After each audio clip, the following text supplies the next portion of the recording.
I'm going to tell you the story of Benjamin Tompson, who was an interesting man living in interesting times. He lived in the 18th century, a century of revolution and war.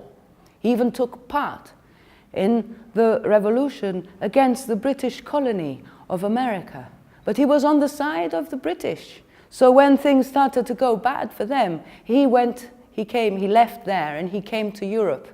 And in Europe, he became Minister of War to the Bavarian government. As it was a time of war, they needed weapons. And the weapons of the time were big, huge cannons. And as Minister of War, one of his jobs was to oversee cannon production. And so one day, Benjamin Tompson went to the cannon factory.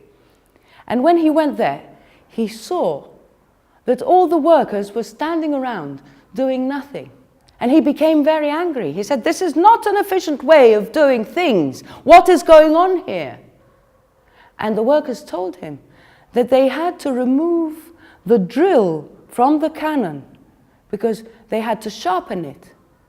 Now, the way they made cannons in that time was they cast a huge cylinder, a huge metal cylinder, and then drilled a hole through them, all down the center, with a huge drill that was powered by horses going round and round.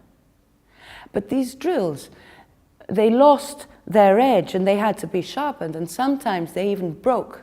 So it was a long, laborious process. And so, Benjamin Tompson, who was a very efficient man, told them that you should, while the drill is being sharpened, you should use a blunt drill to go on drilling the cannon, so time should not be wasted. But the workers said they can't do that because too much heat is generated and it's not good for the metal or the mechanism of the cannon.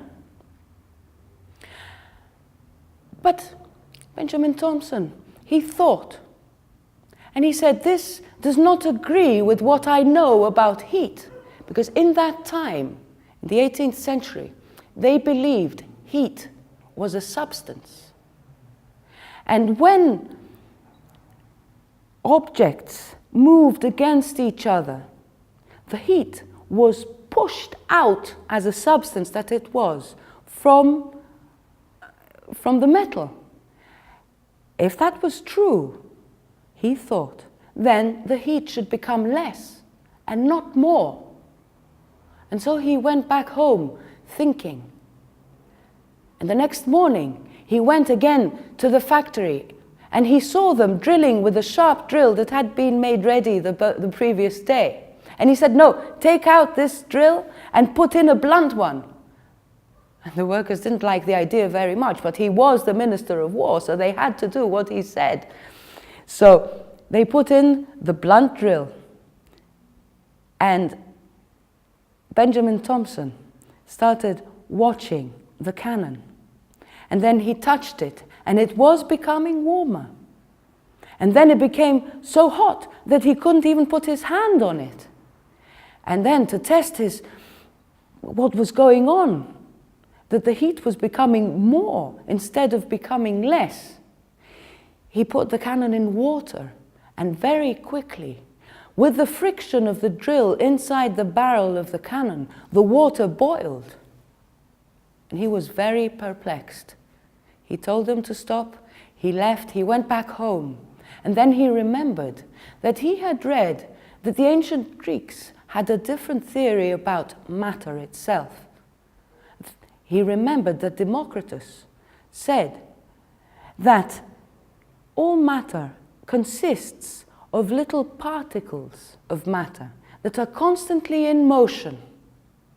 But Aristotle had refuted this theory, and so the scientists in his time, in the 18th century, also did not give credit to Democritus' theory.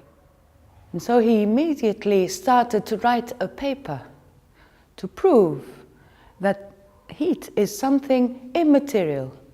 He published it in 2 languages in 1798. And he didn't publish it at home, but he sent it to other countries because he knew that scientists would not accept this theory easily, since they were already working with another theory.